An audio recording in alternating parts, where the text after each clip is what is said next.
أعوذ بالله من الشيطان الرجيم. بسم الله الرحمن الرحيم. السلام علیکم ورحمۃ اللہ وبرکاتہ۔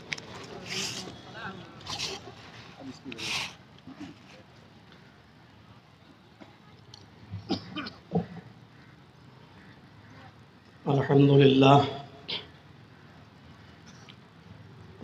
للہ نحمده ونستعینه ونستغفره ونعوذ باللہ من شرور انفسنا ومن سیئات اعمالنا،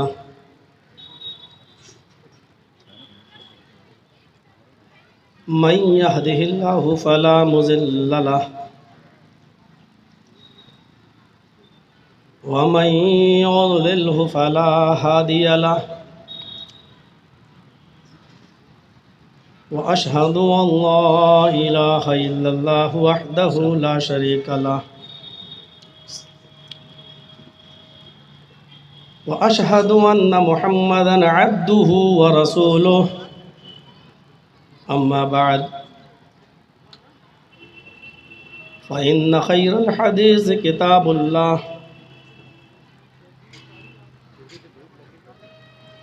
وخير الهدي هدي محمد صلى الله عليه وسلم، وشر الأمور محدثاتها وكل محدثة بدعة وكل بدعة ضلالة وكل ضلالة في النار۔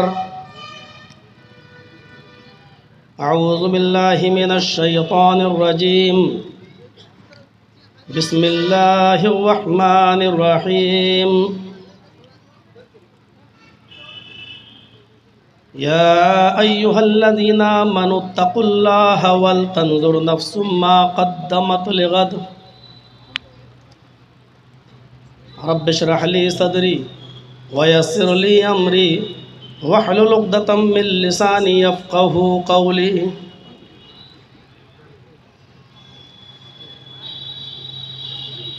فضیلت الشیخ شہاب الدین مدنی حفظہ اللہ، ناظم صوبائی جمعیت اہل حدیث مشرقی یو پی، فضیلت الشیخ ڈاکٹر شاہد مبین صاحب حفظہ اللہ، امیر ضلعی جمعیت اہل حدیث لکھنؤ، اور ہمارے بہت ہی ہمدرد اور خیر خواہ اور الہ آباد کی سرزمین سے تشریف لائے ہوئے جناب محمد نسیم عرف نسو پہلوان صاحب حفظہ اللہ، ضلعی جمعیت اہل حدیث لکھنؤ کے دیگر اراکین و ممبران، اور قرب و جوار سے اطراف و اکناف سے تشریف لائے ہوئے معزز سامعین حضرات، پردہ نشین اسلامی خواتین، پیاری ماں اور بہنوں، اصلاح معاشرہ پر ہونے والا یہ اجلاس جو آپ کو نعمت غیر مترقبہ کے طور پر ملا ہوا ہے، فضیلت الشیخ معراج ربانی حفظہ اللہ کی آمد پر فوراً اچانک کہہ لیجئے یہ پروگرام رکھ دیا گیا اور آپ نے اس کو ہاتھوں ہاتھ لے لیا، یہ ضلعی جمعیت اہل حدیث لکھنؤ کی ایک بہت بڑی کامیابی ہے۔ دعا کرتا ہوں کہ اللہ تبارک و تعالی آپ کو ان سے پورا مستفیض ہونے کی توفیق عطا فرمائے اور اس اجلاس کو کامیابی عطا فرمائے۔ اصلاح معاشرہ کا موضوع بڑا وسیع موضوع ہے، بولنے سے پہلے 50 بار سوچنا پڑتا ہے کہ اس کو کہاں سے شروع کیا جائے اور کہاں پر ختم کیا جائے۔ فضیلت الشیخ شہاب الدین مدنی حفظہ اللہ نے وراثت کے تعلق سے آپ کے سامنے کچھ باتیں رکھی ہیں، اللہ تعالی ہمیں اس پر عمل کرنے کی توفیق عطا فرمائے۔ میرے بھائیوں، ہم نے قرآن کریم کی جو مختصر سی ایک آیت تلاوت کی ہے، اس کا تعلق بھی اصلاح معاشرہ کے میں جو آج بہت سی چیزوں میں بگاڑ ہے، سارے بگاڑ کی طرف تو ہم نہیں چل پائیں گے، ایک دو چیزوں کی طرف مجھے اشارہ کرنا ہے۔ اللہ تبارک و تعالیٰ نے یہاں پر بنیادی طور پر تو دو چیزیں بتائی کہ یا ایھا الذین آمنوا اتقوا اللہ، اے ایمان والو اللہ سے ڈرو، اور دوسری چیز بتائی ہے وَلْتَنْظُرْ نَفْسٌ مَا قَدَّمَتْ لِغَدٍ۔ ہر انسان کو غور کرنا چاہیے کہ کل قیامت کے دن کے لیے اس نے کیا بھیجا ہے، کیا پیش کیا ہے، کیا تیاری کی ہے۔ سب سے پہلی چیز ہے تقوی، اور اگر میں اس کو یوں کہوں تو یہ غلط نہیں ہوگا کہ تقوی ہی اسلام کی جان ہے، ایمان کی جان ہے۔ کسی بھی چیز سے اگر ہم تقوی کو نکال دیں، کسی بھی عبادت سے، تو پھر وہ ایک مردہ لاش ہے۔ جیسے لاش بے معنی ہے، بے فائدہ ہے، اسی طریقے سے اگر ہمارے کسی بھی عمل میں تقوی نہیں ہے تو وہ بے سود ہے، بے فائدہ ہے۔ آپ کی بہت عزت ہوگی، بہت قدر ہوگی، کہیں بھی جائیں گے آپ کا میزبان آپ کے لیے اپنے دل کے سارے دروازے کھول دے گا، لیکن اگر آپ کے اندر سے روح نکال لی جائے، روح ختم کر دی جائے، روح نکل جائے، تو پھر آپ کے اپنے رشتہ دار، آپ کی اپنی اولاد بھی آپ کو اپنے گھر میں 5-6 گھنٹے سے زیادہ، 10 گھنٹے سے زیادہ رکھنے کے لیے تیار نہیں ہوگی، بلکہ اس کو قبرستان میں پہنچا کر قبر کے حوالے کر دیا۔ جس کے اندر سے روح نکل گئی اب اس کی کوئی حیثیت نہیں رہی۔ جب تک روح تھی آپ کی قدر تھی، ہماری قدر تھی، جب روح نکل گئی تو وہ چیز ختم ہو گئی۔ آپ دیکھ لیجئے عبادتوں کو اللہ تبارک و تعالیٰ نے تقوی سے جوڑا ہے۔ قربانی کا ذکر کیا تو اللہ تبارک و تعالیٰ نے فرمایا لَن يَنَالَ اللَّهَ لُحُومُهَا وَلَا دِمَاؤُهَا وَلَكِنْ يَنَالُهُ التَّقْوَى مِنْكُمْ۔ تم جو قربانی کرتے ہو، قربانی کے جانور کا گوشت اور اس کا خون اللہ کے پاس نہیں پہنچتا۔ کتنی بڑی عبادت، اور اس عبادت کے تعلق سے اللہ تبارک و تعالیٰ کا اس فرمان پر غور کیجئے کہ لَن يَنَالَ اللَّهَ لُحُومُهَا وَلَا دِمَاؤُهَا۔ تم جو قربانی کرتے ہو اس کا گوشت اور اس کا خون اللہ تبارک و تعالیٰ کو نہیں پہنچتا۔ کیا چیز پہنچتی ہے؟ اس کا ذکر خود اللہ تبارک و تعالیٰ کر رہا ہے وَلَكِنْ يَنَالُهُ التَّقْوَى مِنْكُمْ۔ وہ تمہارے دلوں کا تقوی دیکھتا ہے، کس نیت سے، کس جذبے سے آپ قربانی کر رہے ہیں۔ آیا آپ دیکھ لیجئے سوشل میڈیا پر جب ہم قربانی کے بکرے لاتے ہیں تو کتنے لوگ واٹس ایپ پر ڈالتے ہیں اس کے فوٹو، فیس بک پہ ڈالتے ہیں، میسنجر پہ ڈالتے ہیں، انٹرنیٹ پہ ڈالے جاتے ہیں، اور دکھایا جاتا ہے کہ میں اس کو 25,000 کا لایا، 30,000 کا لایا، اور انتظار کیا جاتا ہے کہ ابھی رک جاؤ میرا پڑوسی کتنے کا لاتا ہے، ہم اس سے اچھا لے کے آئیں گے۔ اللہ تبارک و تعالیٰ نے صاف طور پر کہا تم جو قربانی کرتے ہو، قربانی کے جانور کا گوشت اور اس کا خون یہ ہمارے پاس نہیں پہنچتا، وَلَكِنْ يَنَالُهُ التَّقْوَى مِنْكُمْ۔ وہ تمہارے دلوں کا تقوی دیکھتا ہے، تمہارے دلوں کی پرہیزگاری دیکھتا ہے۔ رمضان کے روزے فرض کیے تو اس کا مقصد بھی بتا دیا، بھوکا پیاسا رکھنا مقصد نہیں ہے، اور نہ ہی ایسا ہے کہ ہم تمہیں بھوکا اور پیاسا رکھنے کے بعد ہم پورا ایک اسٹور جمع کر لیتے ہیں، پورا ہم سال بھر کا بھنڈار اپنے پاس جمع کر لیتے ہیں، ایسا بھی نہیں ہے۔ یا ایھا الذین آمنوا کتب علیکم الصیام کما کتب علی الذین من قبلکم لعلکم تتقون۔ ایمان والو، یہ روزے تمہارے اوپر فرض کر دیے گئے جیسا کہ تم سے پہلے کے لوگوں پر فرض کیا گیا تھا۔ یہ روزے صرف تمہارے اوپر نہیں، تم سے پہلے کے امتوں پر، تم سے پہلے کے لوگوں پر بھی یہ روزے فرض کیے گئے تھے، اور ان روزوں کے فرض کرنے کی جو غایت ہے، جو مقصد ہے، وہ اللہ تبارک و تعالیٰ نے فرمایا لعلکم تتقون۔ یہ روزے ہم نے تمہارے اوپر اس لیے فرض کیے تاکہ تمہارے اندر تقوی پیدا ہو جائے، تاکہ تمہارے اندر پرہیزگاری آ جائے۔ عبادتوں کی روح تقوی ہے۔ کسی بھی عبادت کے اندر تقوی دیکھا جاتا ہے۔ یہی نماز کا معاملہ ہے۔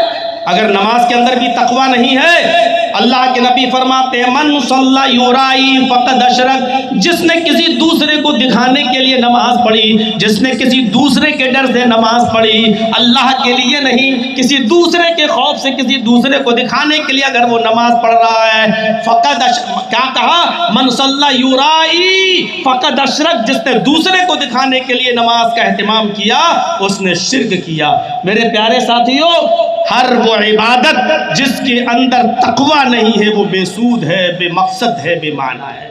ہمارے معاشرے میں ایک بگاڑ یہ پیدا ہو رہا ہے کہ ہم نماز پڑھ رہے ہیں مسجد میں تو اس کی بھی ہم ویڈیو کھینچ بنا رہے ہیں، ہم اگر جمعے کی نماز پڑھنے جا رہے ہیں تو ہمارا بچہ آج روزہ رکھا ہوا ہے، اب دیکھا پہلا روزہ ہمارے بچے نے رکھا ہے تو اس کو بھی پھول سے سجا دیا اور ہم افطار پارٹی کر رہے ہیں اور اہتمام، آج ہمارے بچے نے پہلا روزہ رکھا ہے اور اس کو ہم سوشل میڈیا کے ذریعے، کوئی آدمی عمرہ کرنے گیا تو خانہ کعبہ کے سامنے کھڑا ہو کر وہ اپنا فوٹو کھنچا رہا ہے اور اس کو سوشل میڈیا پہ ڈال کے کہہ رہا ہے کہ میں نے آج عمرہ کیا ہے، آپ دعا کیجئے۔ میرے بھائی تو اس جگہ گیا ہے جہاں دعا دعا مانگنے ہی کے لیے گیا ہے، اپنے گناہوں کو بخشوانے کے لیے تو گیا ہے، اور وہاں سے تو پوری دنیا کو میسج دینا چاہتا کہ میں اس جگہ پہ آیا ہوں۔ ریا نمود اللہ تبارک و تعالیٰ کی یہاں میرے بھائیوں نہیں چلتی ہے۔ اللہ تبارک و تعالیٰ تقوی کے اعتبار، تقوی کے ضمن میں کسی انسان کی شکل و صورت بھی نہیں دیکھتا۔ اللہ کے نبی صلی اللہ علیہ وسلم نے فرمایا ان اللہ لا ينظر الى اجسامکم ولا الى صورکم ولکن ينظر الى قلوبکم، اللہ تعالیٰ تمہارے جسموں کی طرف نہیں دیکھتا کہ تم کتنے زیادہ ہینڈسم ہو، تمہارے جسموں کی طرف نہیں دیکھتا کہ تم کتنے بڑے باڈی بلڈر ہو، تمہاری شکلوں کی طرف بھی نہیں دیکھتا کہ تم کتنے زیادہ خوبصورت ہو۔ لا ينظر الى اجسامکم ولا الى صورکم، نہ تمہارے جسموں کی طرف دیکھتا ہے نہ تمہاری شکلوں کی طرف دیکھتا ہے، ولکن ينظر الى قلوبکم، وہ تمہارے دلوں کی طرف دیکھتا ہے کہ تمہارے دلوں کے اندر تقوی کیا ہے، تمہارے دلوں میں کیا ہے۔ اور اسی بنیاد پر مسلم شریف کتاب الجہاد کے اندر وہ روایت آئی ہے کہ جب دو مسلمان تلواریں لے کر باہر نکل آئیں اور دونوں لڑیں، اللہ کے نبی صلی اللہ علیہ وسلم نے فرمایا اذا التقى المسلمان بسيفيهما فالقاتل والمقتول في النار، جب دو مسلمان تلواریں لے کر باہر آ جائیں اور دونوں لڑیں اور دونوں ایک دوسرے کو اپنی تلوار سے مارنا چاہے، قتل کرنا چاہے، تو اللہ کے نبی نے کہا فالقاتل والمقتول في النار، قتل کرنے والا بھی جہنم میں جائے گا اور جس کو قتل کیا گیا وہ بھی جہنم میں جائے گا۔ صحابہ نے پوچھا ھذا القاتل فما بال المقتول یا رسول اللہ، اے اللہ کے رسول، قاتل کو جہنم میں جانا چاہیے کیونکہ اس نے قتل کیا ہے، وہ مجرم ہے، اس کو جہنم میں جانا چاہیے، لیکن مقتول جہنم میں کیوں جائے گا؟ اس بیچارے نے کیا جرم کیا؟ وہ تو مارا گیا، وہ تو قتل ہوا ہے، اس کی تو گردن کٹ گئی، اس نے تو جان سے ہاتھ دھو بیٹھا، وہ کیوں جہنم میں جائے گا؟ اس کا سیدھا سیدھا جواب جو اللہ کے نبی صلی اللہ علیہ وسلم نے دیا وہ یہ دیا، وہ مقتول اس لیے جہنم میں جائے گا انہو کان حریصا علی قتل صاحبہ، کیونکہ وہ بھی اپنے دل میں یہ نیت رکھتا تھا، وہ بھی یہ چاہتا تھا کہ میں اپنی تلوار سے اس کو قتل کر دوں، اگرچہ مارا گیا لیکن دل میں نیت تھی کہ میں اس کو مار دوں، اس نیت کی بنیاد پر وہ بھی جہنم کے اندر جائے گا۔ ہم اپنی نیتوں کا ذرا جائزہ لیں، کیا معاشرے میں یہ بگاڑ نہیں ہے؟ کیا ہماری سوسائٹی کے اندر یہ بگاڑ نہیں ہے؟ ہم کھلا ہر طریقے سے اجازت دے دیتے ہیں، اس معاشرے میں ہر چیز کی عبادتوں میں جتنا ریا اور نمود پایا جا رہا ہے، دکھاوا پایا جا رہا ہے، اور کہاں دیکھ رہے ہیں شادی میں تو جو ہے وہ ہے ہی، ہم اس طرف ابھی نہیں جانا چاہتے۔ میرے پیارے ساتھیوں، ہم عبادتوں کے اندر دیکھیں کیا ہماری عبادتیں بھی آج اس سے محفوظ رہیں؟ ایک روزہ افطار ہم اپنے گھر پہ کرا رہے ہیں تو 50 آدمیوں کو بلایا تو اس کا بھی فوٹو ہم کھینچ کے سوشل میڈیا پہ ڈال رہے ہیں، ایک قربانی کا بکرا لے کے آ رہے ہیں تو اس کا بھی ہم فوٹو سوشل میڈیا پہ ڈال رہے ہیں۔ اگر آج ہم نے نیا کرتا پائجامہ پہن کر مسجد میں آج جمعے کی نماز پڑھی تو اس کا بھی ہم اپنا فوٹو سوشل میڈیا پہ ڈال رہے ہیں۔ آج ہماری عبادتوں میں بڑا ریا اور نمود آ چکا ہے، تقوی سے آج ہماری عبادتیں خالی ہیں۔ نبی ہر معاملے میں معاملات کے اندر بھی تقوی ہونا چاہیے۔ بخاری امام بخاری رحمۃ اللہ علیہ اس واقعے کو اپنی مشہور کتاب الادب المفرد کے اندر نقل کرتے ہیں کہ نبی اکرم صلی اللہ علیہ وسلم اپنے حجرے میں تھے اور اپنی بیوی حضرت عائشہ کے گود میں سر رکھے ہوئے تھے، اور آپ نے حضرت ام سلمہ اپنی بیوی ام سلمہ کے سر میں آپ اپنا سر ان کی گود پر رکھے ہوئے تھے کہ اتنے میں آپ نے اپنی لونڈی کو، آپ نے اپنی باندی کو آواز دی، کسی کام سے بلایا آپ نے اپنی خادمہ کو، آپ نے جب آواز دی تو وہ نہیں آئی، آپ نے دوبارہ آواز دی وہ نہیں آئی، آپ نے سہبارہ آواز دی تب بھی وہ نہیں آئی، آپ نے اپنی بیوی ام سلمہ سے کہا ذرا جا کر دیکھ تو لو کہاں ہے وہ، کہاں چلی گئی۔ ام سلمہ جب دروازہ کھولتی ہیں تو دیکھتی ہیں کہ وہ تو باہر ہی ہے اور بکری کے ایک بچے کے ساتھ کھیل رہی ہے۔ پوچھا کیا تمہارے کانوں میں محمد رسول اللہ کی آواز نہیں گئی تھی؟ اس نے جواب دیا گئی تھی۔ پھر تم کیوں نہیں آئی؟ خاموش۔ نبی اکرم کے پاس ام سلمہ آتی ہیں اور پورا واقعہ بیان کرتی ہیں، اس نے آپ کی آواز سنی لیکن نہیں آئی۔ بلایا گیا، جب وہ آئی تحقیق کے طور پر آپ نے پوچھا کیا تم نے میری آواز سنی؟ کہا جی۔ پھر کیوں نہیں آئی؟ کوئی جواب نہیں دیا۔ آپ نے مسواک نکالی جو ہر وقت نبی اکرم صلی اللہ علیہ وسلم کے پاس رہا کرتی تھی، جب بھی اذان ہوا کرتی تھی آپ مسواک کر لیا کرتے تھے، وہ مسواک نبی اکرم نے نکالی اور اس مسواک سے اس لونڈی کو، اس خادمہ کو مارنے کے لیے آگے بڑھے، چاہا کہ ایک مسواک اس کو مار دوں، ایک مسواک اس کو رسید کر دوں، لیکن آپ رک جاتے ہیں۔ ام سلمہ فرماتی ہیں اے اللہ کے نبی آپ نے اس کو سزا کیوں نہیں دی، آپ نے اس کو چھوڑ کیوں دیا؟ کیا وجہ ہے کہ آپ نے اس کو نظر انداز کر دیا؟ اس نے غلطی کی، اگر آپ ایسے چھوڑ دیں گے تو سر پہ چڑھ جائے گی۔ نبی اکرم صلی اللہ علیہ وسلم کا جواب یہ تھا لولا القوت لاوجعتک بهذا السواک، اگر مجھے اس بات کا ڈر نہ ہوتا، اگر مجھے اس بات کا خطرہ نہ ہوتا کہ قیامت کے دن اللہ رب العالمین کے یہاں مجھے اس بات کا جواب دینا ہوگا تو آج میں مارتا۔ میں نے اس لیے اس کو اس مسواک سے نہیں مارا کہ کہیں میری ضرب، کہیں میرا مارنا اس کی غلطی سے زیادہ نہ ہو جائے۔ ایک ضرب میں اگر اس کو مار دوں تو کہیں یہ ایک مسواک کی ضرب اس کی غلطی سے زیادہ نہ ہو جائے۔ اگر مجھے اس بات کا خطرہ نہ ہوتا کہ مجھے حساب و کتاب دینا ہے، اپنے رب کے سامنے اپنے رب کے پاس جا کر کھڑے ہو کر جواب دینا ہے، اس بات کا ڈر نہ ہوتا تو میں اس مسواک سے اس کو سزا دیتا۔ میرے بھائیو، اتنا ہم اپنے ملازمین کے ساتھ، ہم اپنے نوکر چاکروں کے ساتھ، ہم اپنے پڑوسیوں کے ساتھ، ذرا معاشرے کے اندر یہ بھی تو کمی ہے۔ ہم دیکھیں کہ ہماری ماتحتی میں کتنے لوگ کام کر رہے ہیں، ہمارا رویہ ان کے ساتھ کیا ہوتا ہے، ہمارا سلوک ان کے ساتھ کیا ہوتا ہے، کیا یہ تقویٰ، کیا یہ خوف ہمارا اس وقت رہتا ہے؟ کیا کہا اگر مجھے اس بات کا ڈر نہ ہوتا تو میں اس مسواک سے اس کو سزا دیتا۔ اندازہ لگا سکتے عمر ابن عبدالعزیز کے اس دور کو یاد کرو۔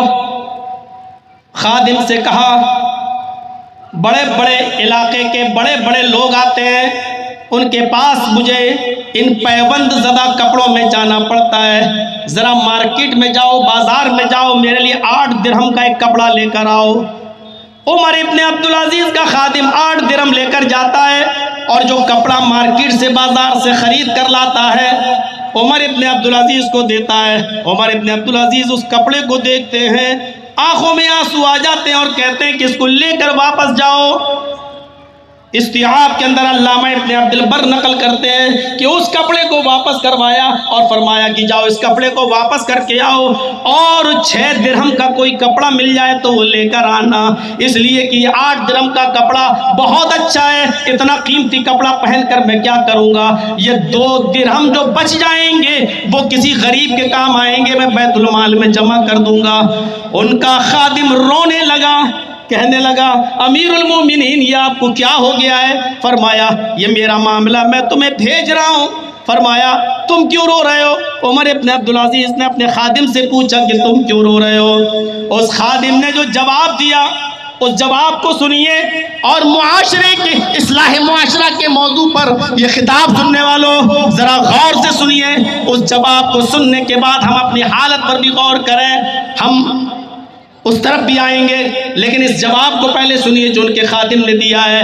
خادم نے جواب دیا، امیر المومنین آج آپ کو 8 درہم کا کپڑا بھی مہنگا لگ رہا ہے، آج آپ کو 8 درہم کا کپڑا بھی مہنگا دکھائی دے رہا ہے۔ جب آپ امیر المومنین نہیں تھے، جب آپ پوسٹ عہدے پر فائز نہیں تھے، تو آپ نے ایک بار مجھے 800 درہم دیے تھے اور کہا تھا کہ مارکیٹ سے کپڑا لاؤ۔ میں 800 درہم کا کپڑا لایا تھا، 800 درہم کا وہ کپڑا میں نے آپ کے ہاتھ میں دیا، تو آپ نے اس کپڑے کو میرے منہ پہ مار دیا تھا اور کہا تھا کہ میں یہ کپڑا پہنوں گا، اتنا گھٹیا کپڑا پہنوں گا، اتنا کمتر کپڑا پہنوں گا۔ پھر آپ نے 200 درہم اور دیے اور کہا 1000 درہم کا کپڑا لے کے آؤ۔ کل تک 800 درہم کا کپڑا بھی آپ کو گھٹیا لگتا تھا، آج اس کو امیر المومنین کی کرسی مل گئی، آج ایک ذمہ داری پہ بٹھا دیا گیا، تو آج اس کو 8 درہم کا کپڑا بھی آج اس کو مہنگا لگ رہا ہے۔ حضرت عمر ابن عبدالعزیز جواب دیتے ہیں، اپنی آنکھوں میں آنسو لے آئے اور روتے ہیں، اور روتے ہوئے کہتے ہیں کہ میں ذمہ دار، ایک عہدے کا ذمہ دار ہوں، اگر دریائے نیل یا فرات کے کنارے پر ایک کتا بھی اگر پیاسا یا بھوک سے مر گیا تو قیامت کے دن مجھے اس کا بھی جواب دینا ہوگا۔ اب یہ ذمہ داری میرے اوپر عائد ہو جاتی ہے، اب میں کسی بھی قیمت پر 8 درہم کا کپڑا نہیں پہنوں گا، یہ 2 درہم جو بچا کر لاؤ گے وہ بیت المال میں جمع کر دیا جائے گا اور کسی غریب کے کام آ جائے گا، اس کے گھر میں چولہا جل جائے گا۔ ایک ذمہ دار شخص ذمہ داری سے بھر چکا ہے اور اس کے اندر ایسا تقوی پیدا ہو گیا ہے کہ اب 800 درہم کا کپڑا وہ اس لیے نہیں پہن رہا ہے کیونکہ اب میں ذمہ دار ہوں، اور ذمہ دار ہونے کے بعد اب میرے اوپر بہت سی ذمہ داریاں عائد ہیں۔ اگر میرے ہوتے ہوئے کوئی آدمی بھوکا مر گیا تو قیامت کے دن مجھے حساب و کتاب دینا ہوگا۔ یہ موقع، یہ واقعہ میرے بھائیوں رہنمائی کرے گا، میڈیا والوں کو بھی یہ واقعہ رہنمائی کرے گا، الیکٹرک میڈیا کے لیے بھی اور پرنٹ میڈیا کے لیے بھی، اور یہ واقعہ بتائے گا کہ ہم نے کیسے کیسے اسلاف اور کیسے کیسے بزرگ ہمارے یہاں پیدا ہوئے جنہوں نے اپنے کپڑوں کے ساتھ بھی سمجھوتا اس لیے نہیں کیا۔ اگر ہم مہنگا کپڑا پہنیں گے تو غریب لوگ کیا کھائیں گے اور کیا پئیں گے؟ ان کے بھوک اور پیاس کو سامنے رکھتے ہوئے، ان کی مجبوریوں کو سامنے رکھتے ہوئے انہوں نے اپنے ساتھ یہ سمجھوتا کیا کہ ہم نچلے درجے کا کپڑا پہن لیں گے لیکن غریبوں کے ساتھ مذاق نہیں اڑائیں گے۔ ہم ذرا نظر تو ڈالیں سوسائٹی اور سماج پر کہ ہمارے معاملات کیا ہیں، ہمارے اندر تقوی کیسا ہے۔ آج معاشرے کی اصلاح ہونی چاہیے، لیکن کون کون سے پہلو کو اجاگر کیا جائے؟ یہی عمر ابن عبدالعزیز ہیں جن کی بیوی حاملہ ہے، جن کے پیٹ میں بچہ ہے اور 4 دن سے کچھ نہیں کھایا ہے۔ اپنی خادمہ سے کہتے ہیں کہ بیت المال سے دودھ لے آؤ، جب کہیں سے آ جائے گا تو قرض ادا کر دیا جائے گا۔ خادمہ بیت المال سے دودھ لینے کے لیے جاتی ہے اور جب دودھ کا پیالہ لے کے آتی ہے، جب گھر کے اندر گھستی ہے تو عمر ابن عبدالعزیز وضو کے لیے، تہجد کے لیے وضو بنا رہے ہیں۔ اپنی خادمہ کو آتے ہوئے دیکھا، پوچھا چادر کے پیچھے کیا ہے؟ اس نے چادر ہٹا دی، کہا امیر المومنین اس میں دودھ ہے، کہاں سے لائے ہو؟ کہاں سے لائی ہو؟ جواب دیا یہ دودھ بیت المال سے لائی ہوں۔ کس نے منگایا؟ آپ کی بیگم نے، آپ کی محترمہ نے منگایا ہے۔ کیوں؟ 4 دن سے انہوں نے کچھ نہیں کھایا، پیٹ میں بچہ ہے، حمل ساقط ہو جائے گا اگر اس کو کچھ نہیں ملے گا۔ عمر ابن عبدالعزیز نے وہ دودھ کا پیالہ لے لیا، وہ دودھ کا پیالہ لے لیا۔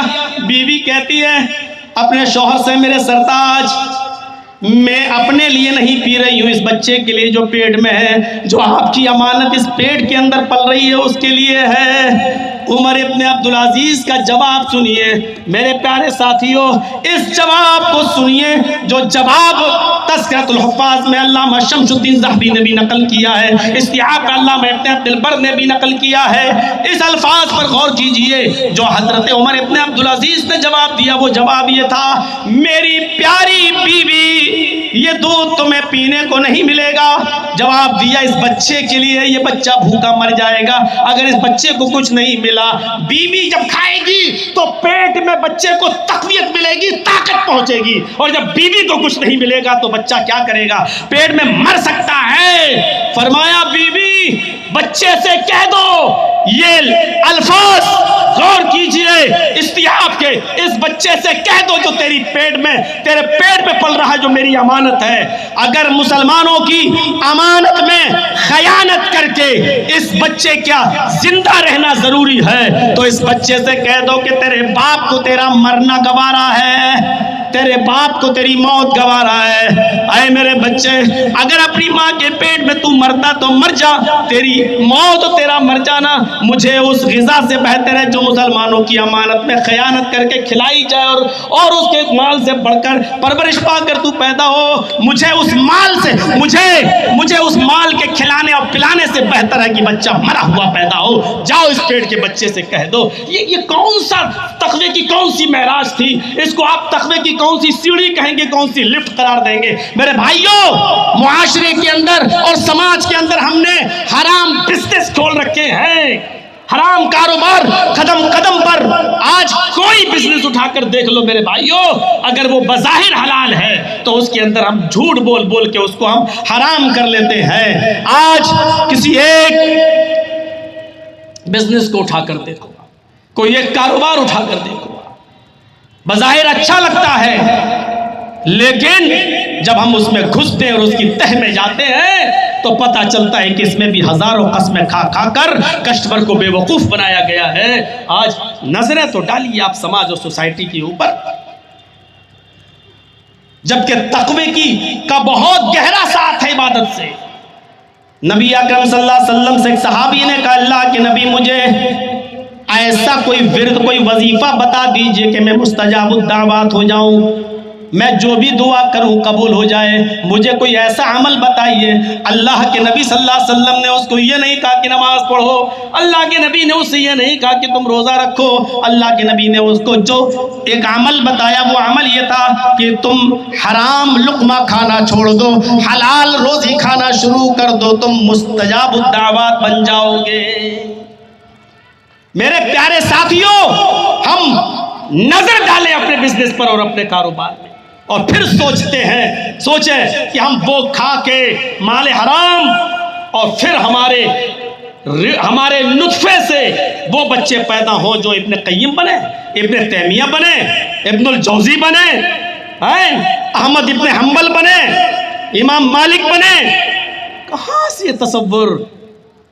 جب ہم حرام کھائیں گے تو انسٹاگرام پہ ناچ کرنے والی اولادیں ہی پیدا ہوں گی، یہی امیدیں رکھی جا سکتی ہیں۔ جب ہم حرام کھائیں گے تو ہمارے نطفے سے پیدا ہونے والی ہماری بیٹیاں اپنے سروں سے دوپٹے اور اوڑھنیاں اتار کر انسٹاگرام پر اپنے ویڈیو نہیں بنائیں گی تو اور کیا کریں گی؟ اور باپ ان ویڈیو کو دیکھ کر فخر نہیں کرے گا تو اور کیا کرے گا؟ میرے بھائیوں، یہ اس دور کی سب سے بڑی سچائی ہے، چاہے اس کو آپ خوشی آپ اس کو برداشت کریں یا نفرت کے ساتھ برداشت کریں، لیکن یہ زمانے کی سب سے بڑی حقیقت ہے کہ آج یہاں بیٹھے ہوئے بہت سے لوگ ایسے ہیں میرے بھائیوں کہ ہماری بیٹیاں آج ٹک ٹاک پر ویڈیو بنا رہی ہیں، ڈانس کر رہی ہیں اور ناچ رہی ہیں۔ اس میں نہ آپ بچے ہیں، نہ ہم بچے ہیں، نہ ملا مولوی بچے ہیں، نہ حاجی نمازی بچے ہوئے ہیں۔ یہ اس دور کی سب سے بڑی برائی ہے، اور اس پر ہم غور کریں کہ آخر ایسا ہو کیوں رہا ہے۔ ہم اس کے پس منظر پر بھی غور کرنا چاہیے ہمیں،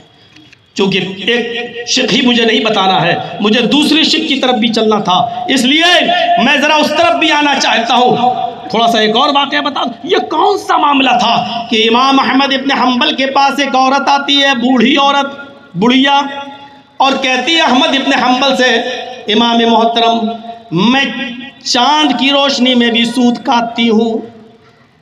جو کپڑے کا بزنس کرتے ہیں کاروبار، ان کو زیادہ سمجھ میں آئے گا، چرخہ ہوتا ہے وہ سود کاٹنے والا، ہم لوگ تو بہت اچھی طریقے سے سمجھ لیں گے، لیکن آپ کو بتا رہا ہوں سود کاٹتے تھے، وہ سود دوسروں کا لیتی تھی، اس کو کاٹنے کے بعد ان کے حوالے کر دیا کرتی تھی۔ مسئلہ پوچھ رہی ہے، امام صاحب میں کبھی چاند کی روشنی میں سود کاٹتی ہوں، اور چاند جب نہیں نکلتا ہے تو میں چراغ کی روشنی میں بھی سود کاٹتی ہوں۔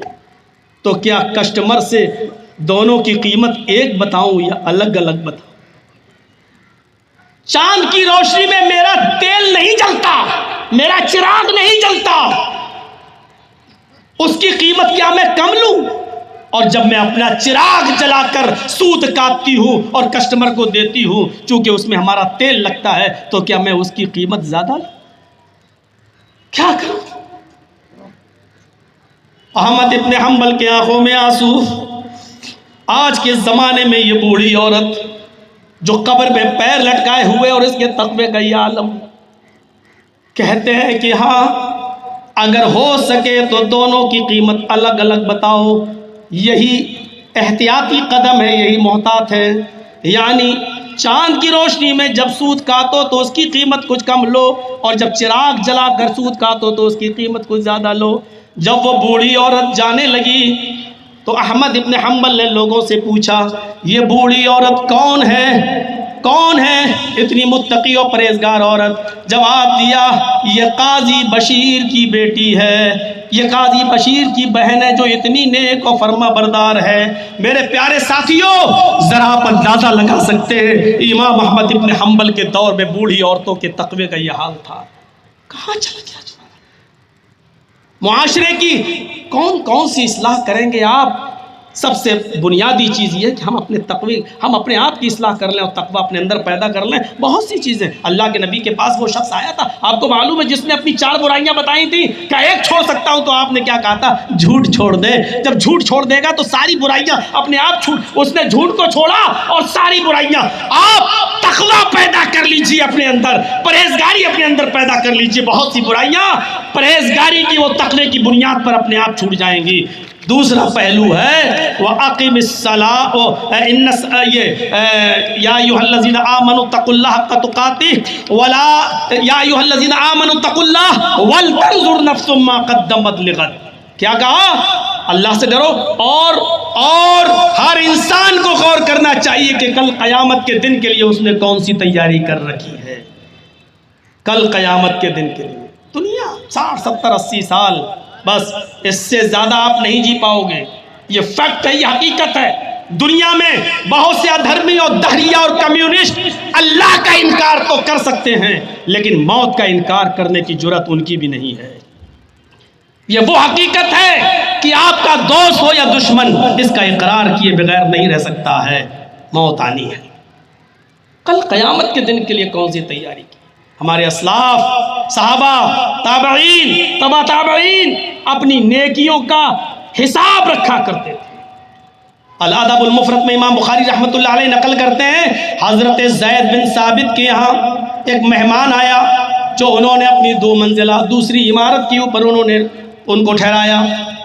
رات میں عشاء کی نماز پڑھنے کے لیے ان کے ساتھ جانے لگے، ان کو 2 منزلہ عمارت سے اپنے روم سے نکالا اور مسجد کی طرف زید بن ثابت لے کر چل رہے ہیں۔ چھوٹے چھوٹے قدم، زید بن ثابت چھوٹے چھوٹے قدم رکھ کر چل رہے ہیں، چھوٹے چھوٹے قدم۔ مہمان نے کہا، کیا بات ہے؟ تکلیف ہے؟ کچھ پریشانی ہے؟ کیا دقت ہے آپ کو؟ اتنے چھوٹے چھوٹے قدم اور اتنے آہستہ آہستہ؟ فرمایا کہ اللہ کے نبی صلی اللہ علیہ وسلم نے فرمایا، گھر سے مسجد کی طرف اٹھنے والے ہر قدم پر اللہ تبارک و تعالیٰ نیکی دیتا ہے، تو میں چھوٹے چھوٹے قدم اس لیے رکھتا ہوں تاکہ مسجد تک پہنچنے میں زیادہ نیکیاں زیادہ قدم ہو جائیں، ان قدم کی بنیاد پر میری نیکیوں میں اضافہ ہو جائے۔ ایک ایک چیز کا حساب رکھتے تھے۔ نماز کے لیے جا رہے ہیں تو قدم دھیرے دھیرے، چھوٹا چھوٹا، تاکہ قدم بڑھ جائیں گے تو ہماری نیکیاں بھی بڑھ جائیں گی۔ اتنا حساب کون رکھتا ہے؟ کون؟ ہر رات کو سوتے وقت سوچا کرو، آج صبح سے لے کے شام تک ہم نے نیکیاں کتنی کی ہیں اور گناہ کتنے کیے ہیں، اور دوسرے دن کوشش کرو نیکیوں میں اضافہ کرو اور گناہ میں کمی کرو، پھر تیسرے دن نیکیوں میں مزید اضافہ اور گناہ میں اور کمی۔ اسی لیے تو عبداللہ ابن عمر کا کاندھا اور مونڈے پکڑ کر اللہ کے نبی نے کہا تھا، یا عبداللہ کن فی الدنیا کأنک غریب او عابر سبیل، دنیا میں اس طرح رہو جیسے کوئی اجنبی یا مسافر مسافر کی طرح یا اجنبی کی طرح رہو. جس طرح مسافر کسی درخت کے سائے کے پاس بیٹھ جاتا ہے اور پھر وہ چل دیتا ہے تھوڑا سا آرام کرنے کے بعد, اس کے لیے کسی جگہ ٹھکانا مستقل نہیں ہوتا ہے, ایسی تمہیں دنیا میں بھی مستقل نہیں رہنا ہے. فرمایا اذا اصبحت فلا تنتظر المساء واذا امسيت فلا تنتظر الصباح. اے عبداللہ, جب دنیا میں صبح کر لیا کرو تو شام کا انتظار مت کیا کرو, اور جب شام کر لیا کرو تو صبح کا انتظار مت کیا کرو. پتہ نہیں صبح میں یا شام میں تمہارا شمار کن لوگوں میں کیا جائے, کن لوگوں میں, مردوں میں یا زندوں میں. جب لشکر اسامہ بن زید کو اللہ کے نبی حضرت ابوبکر صدیق روانہ کر رہے تھے, یاد کرو بخاری شریف کے اندر یہ واقعہ آیا ہے, جب لشکر اسامہ کو حضرت ابوبکر صدیق نے روانہ کیا تو گھوڑے پر تو وہ تمام صحابہ بیٹھے ہوئے ہیں جو اس جنگ میں شریک ہونا چاہتے ہیں. ابوبکر صدیق ان کے ساتھ پیدل چلنے لگے اور سالار لشکر کو کچھ نصیحتیں کرتے جا رہے تھے. سالار لشکر کے سردار کو نصیحتیں کر رہے ہوں کچھ بات, اور اتنی نصیحتیں کی کہ نصیحتیں کرتے کرتے مدینے کے شہر سے باہر گاؤں کی آبادی میں آ گئے. سالار لشکر کو احساس ہوا, اس نے سواری سے اترتے ہوئے کہا امیر المومنین آپ تھک جائیں گے, آپ اس پر بیٹھ جائیے, آپ اتنی دور پیدل چلتے ہوئے آ گئے. فرمایا نہیں, تم بیٹھے رہو, اطمینان سے جاؤ. جس لشکر اسامہ کو اللہ کے نبی صلی اللہ علیہ وسلم نے بھیجا تھا میں اس کو روک نہیں سکتا. میں نے چند نصیحتیں تمہیں کی اور نصیحتیں کرتے کرتے میں پیدل اس لیے چلا آیا. امام بخاری نقل کرتے ہیں حضرت ابوبکر صدیق کے الفاظ کو کہ انی لا احببت خطایا فی سبیل اللہ, میں تمہارے ساتھ پیدل اس لیے چل رہا ہوں کیونکہ میں پسند کرتا ہوں کہ میرے قدموں کے نشان, میرے پیروں کی یہ چاپیں اللہ کی راہ میں لکھی جائیں, میرے یہ قدم ایک ایک قدم اللہ کی راہ میں لکھا جائے. میں پسند کرتا ہوں کہ یہ میرے نیکیوں میں یہ اضافے کا سبب بنے. میرے پیارے ساتھیوں, اس طریقے سے نیکیوں کو شمار کیا جاتا تھا, اس طریقے سے نیکیوں کو شمار کیا جاتا تھا. ایک مشہور مورخ گزرے ہیں خطیب بغدادی, تاریخ خطیب کے اندر انہوں نے عبداللہ ابن ادریس کا ایک واقعہ نقل کیا ہے. عبداللہ ابن ادریس کے جب انتقال کا وقت آیا, مشہور محدث عبداللہ ابن ادریس, جب ان کے انتقال کا وقت قریب آیا, جب ان کے انتقال کا وقت آیا تو ان کی صاحبزادی ان کو دیکھنے کے لیے آئی اور اپنے باپ کی حالت کو دیکھ کر وہ رونے لگی. تسلی دی, کیوں رو رہی؟ کہا آپ کی طبیعت. فرمایا میرے موت کی وجہ سے کہ مرنے کا وقت قریب ہے, یہ تو سب کو جانا ہے. فرط محبت کے آنسو ہیں جو رک نہیں رہے ہیں. عبداللہ ابن ادریس نے کہا میری بیٹی تمہیں رونے کی ضرورت نہیں, تمہارا باپ 3rd کلاس سے 1st کلاس کی طرف جا رہا ہے. بیٹی نے کہا اس بات کی کیا توقع ہے, یہ تو اللہ ہی بہتر جانے, کسی کو پتا نہیں کہ ہمارا اخروی انجام کیا ہوگا.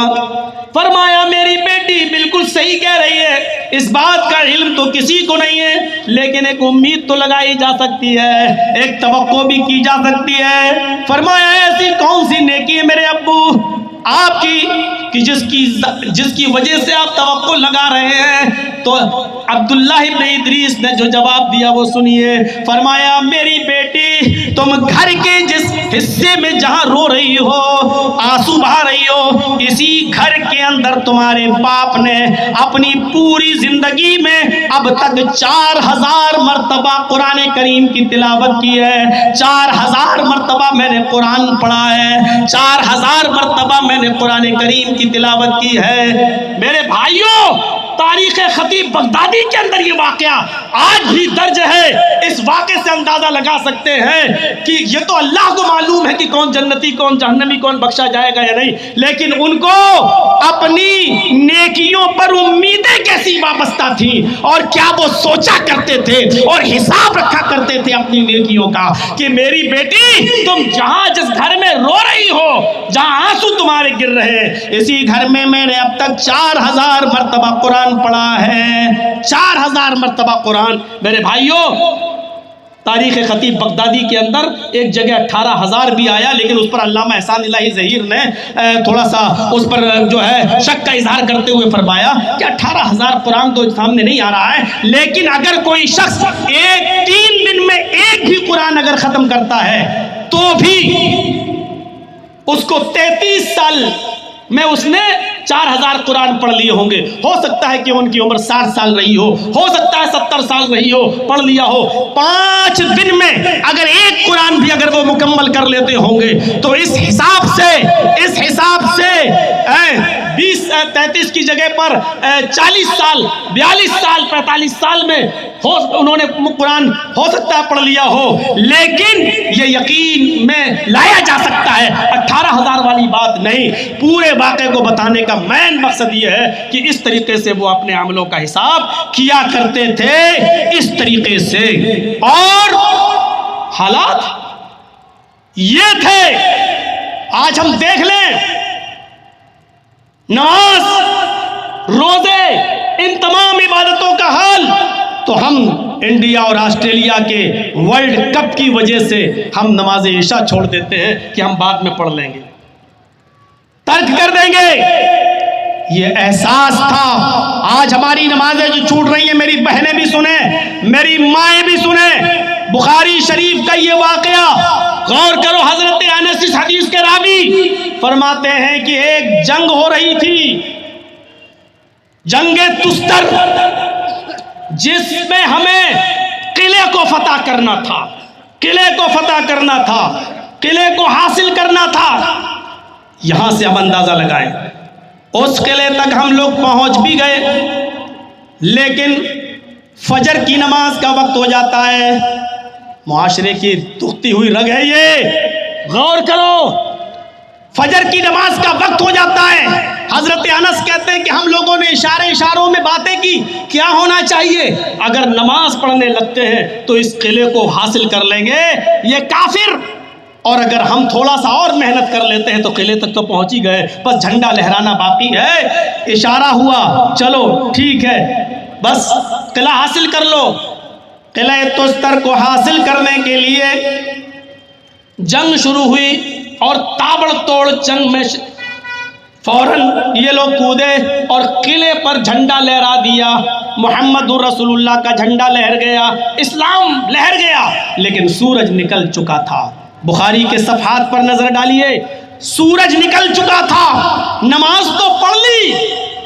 حضرت انس کہتے ہم نے اور ہمارے ساتھیوں نے نماز تو پڑھ لی، لیکن جب سے میں نے نبی اکرم صلی اللہ علیہ وسلم کے ہاتھ پر بیعت کی ہے، جب سے میں نے نبی اکرم صلی اللہ علیہ وسلم کے ہاتھ پر بیعت کی اور کہا اے اللہ کے رسول میں شرک نہیں کروں گا، چوری نہیں کروں گا، زنا نہیں کروں گا، شراب نہیں پیوں گا، جب سے میں نے نبی کے ہاتھ پر بیعت کی، اس دن کی تاریخ سے یہ میری پہلی رکعت تھی، پہلی نماز تھی جو میری اب چھوٹی تھی، وہ بھی قلعہ تستر کے لیے، وہ بھی اپنے لیے نہیں۔ حضرت انس کا بیان ہے یہ میری پہلی نماز تھی جو ایک اسلامی جنگ میں ہم شامل تھے، اور اس جنگ کے چلتے وہ چھوٹ گئی۔ فرماتے ہیں پھر آگے، اس ایک نماز کے چھوٹ جانے کا مجھے اتنا دکھ ہوتا ہے، اتنا دکھ ہو رہا ہے، اتنا افسوس ہو رہا ہے کہ مجھ سے پوری کی پوری کائنات، پوری کی پوری دنیا چھین لی جاتی، پوری کی پوری دنیا و مافیا چھین لی جاتی تو مجھے اتنا افسوس نہ ہوتا، مجھے اتنا دکھ نہ ہوتا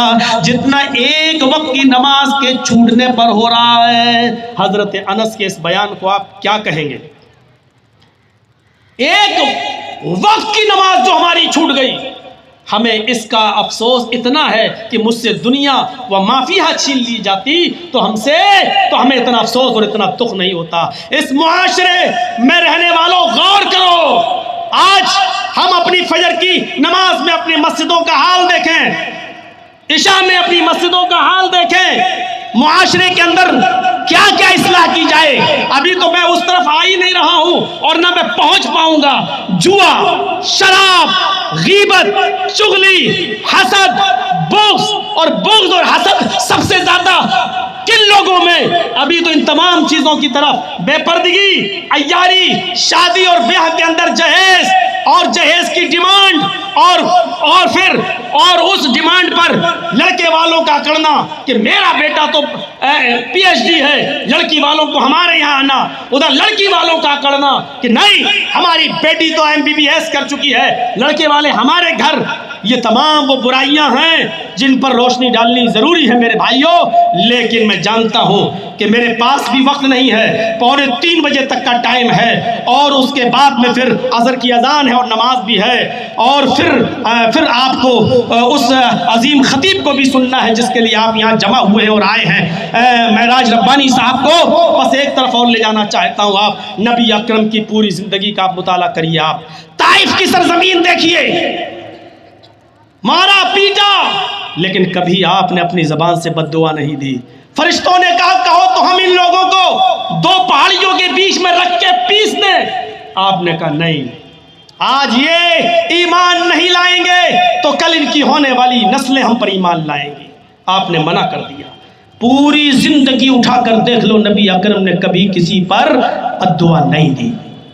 پوری زندگی اٹھاؤ، کافروں پر بد دعا دینے کے لیے کہا گیا کہ اللہ کے رسول ان کافروں کے لیے بد دعا کیجئے، آپ نے کہا اللہ تعالیٰ نے مجھے رحمت للعالمین بنا کر بھیجا ہے، بعثت رحمتاً، میں رحمت بن کر بھیجا گیا ہوں، اور میری رحمت کا تقاضا نہیں کہ میں بد دعا دوں، میں لعن طعن کروں، کہیں نہیں۔ لیکن ایک موقع ایسا ہے جہاں آپ نے بد دعا کی، اور ایسی بد دعا کی کہ اس بد دعائیہ جملوں کو سن کر روح کانپتی ہے، اور وہ بد دعائیہ جملہ ہے غزوہ احزاب کے وقت۔ بخاری پڑھیے، غزوہ احزاب کے وقت جب جنگ زوروں پر تھی، اور اس زوروں کی جنگ میں اللہ کے رسول مصروف ہو گئے، مشغول ہو گئے، اور آپ عصر کی نماز نہیں پڑھ سکے، عصر کی نماز نہیں پڑھ سکے۔ ہمیں نہیں معلوم وہ لوگ کہاں سے یہ سب واقعات لاتے ہیں کہ فلاں آدمی، فلاں صحابی یا فلاں شخص نماز عصر کی چھوٹ گئی تو سورج ڈوبنے والا تھا، اس نے اشارہ کیا اور سورج پیچھے چلا گیا۔ یہ وہ ہم کو نہیں معلوم وہ کون لوگ ہیں جن کے لیے سورج پیچھے چلا جاتا ہو اور کبھی آگے آ جاتا ہو۔ یہاں محمد الرسول اللہ صلی اللہ علیہ وسلم جیسی ہستی ہے، اور بخاری شریف کی حدیث ہے، ان کے لیے سورج پیچھے نہیں جا رہا ہے۔ اللہ کے نبی صلی اللہ علیہ وسلم کی جب ان کافروں کی وجہ سے، ان عیسائیوں کی وجہ سے جب عصر کی نماز فوت ہو گئی، جو بعد میں آپ نے پڑھی، پڑھنے کے بعد اس نماز کے چھوٹ جانے پر، اور ان لوگوں کی وجہ سے جنہوں نے چھڑوائی آپ نے جو بد دعا دی، وہ بد دعائیہ جملے سنیے۔ بخاری شریف کی حدیث کے مطابق وہ بد دعائیہ جملے تھے، مَلَأَ اللَّهُ بُيُوتَهُمْ وَقُبُورَهُمْ نَارًا الَّذِينَ حَبَسُونَا وَشَغَلُونَا عَنِ الصَّلَاةِ الْوُسْطَىٰ۔ مَلَأَ اللَّهُ بُيُوتَهُمْ، اے اللہ ان کے گھروں کو آگ سے بھر دے، جن کی وجہ سے نماز چھڑوائی گئی۔ اللہ کے رسول ان کو بد دعا دے رہے ہیں، کیا کہہ رہے ہیں؟ اے اللہ تو ان کے گھروں کو آگ سے بھر دے۔ اور اتنا ہی نہیں کہا، اے اللہ اگر یہ مرنے کے بعد قبر میں بھی دفن کیے جائیں تو ان کی قبروں میں بھی آگ بھر دے۔ مَلَأَ اللَّهُ بُيُوتَهُمْ وَقُبُورَهُمْ نَارًا، اے اللہ ان کے گھروں میں بھی آگ بھر دے، ان کے قبروں میں بھی آگ بھر دے۔ الَّذِينَ حَبَسُونَا وَشَغَلُونَا عَنِ الصَّلَاةِ الْوُسْطَىٰ، ان لوگوں کی وجہ سے میری عصر کی نماز چھوٹ گئی، میں مشغول ہو گیا۔ میرے بھائیوں اندازہ لگائیے، ایک وقت کی نماز جب وجہ یہ لوگ بنے تو ان کے لیے بد دعا۔ ہمارے نبی نے کبھی کسی کے لیے بد دعا نہیں کی۔ مسجد میں جو ایک بدوی آیا اور پیشاب کر رہا ہے، آپ نے اس کو بھی صحابہ کرام کو منع کیا کہ مت مارنا، نہیں اس کو کر لینے دو۔ جو سراپا رحمت ہو وہ بد دعا کس کے لیے کر رہا ہے؟ نماز چھڑوانے کی وجہ سے کر رہا ہے۔ یہ نماز ہمارے معاشرے کا بہت ہی زیادہ اہم حصہ ہے، نماز نہیں تو اسلام نہیں۔ من ہدم الدین ہدم الاسلام، جس نے من ہدم الصلاۃ ہدم الدین، جس نے نماز چھوڑ دیا اس نے دین کو چھوڑ دیا۔ اللہ رب العالمین سے میری دعا ہے کہ بار الہ ہماری خطاؤں کو معاف فرما دے، ہمارے گناہوں کو بخش دے، ہم جميع مسلمانوں پر رحم فرما۔ اور عصر کی نماز کے بعد پھر دوسرا شروع ہوگا، دوسری نشست جس میں سید معراج ربانی صاحب آپ سے خطاب کریں گے۔ مجھے امید ہے کہ انشاءاللہ آپ اسی طریقے سے دل جمعی کے ساتھ بیٹھیں گے۔ مجھے چونکہ نکلنا ہے، والد صاحب کو میں کل لے آیا ہوں اٹاوا سے، ان کا 2-4 مجھے چیک اپ کرانا ہے۔ ہے اور ڈاکٹر ایوب صاحب چونکہ منگل ہی کو آتے ہیں، انہوں نے کہا کہ میں آج ہی دیکھ پاؤں گا، اس لیے مجھے ابھی لے کے ان کو وہاں جانا ہے، پھر لوٹ کر اگر موقع ملا تو مغرب کے بعد یا 7 بجے کے آس پاس پھر میں یہاں حاضر ہو جاؤں گا، اگر میں ٹائم سے پہلے فری ہو گیا تو۔ اللہ تعالی ہم سب کے اوپر رحم فرمائے، ہمیں جب تک زندہ رکھے اسلام پہ رکھے، جب ہمارا خاتمہ ہو تو ایمان پر فرمائے۔ وما علینا الا البلاغ المبین وآخر دعوانا ان الحمد للہ رب العالمین۔ السلام علیکم ورحمۃ اللہ وبرکاتہ۔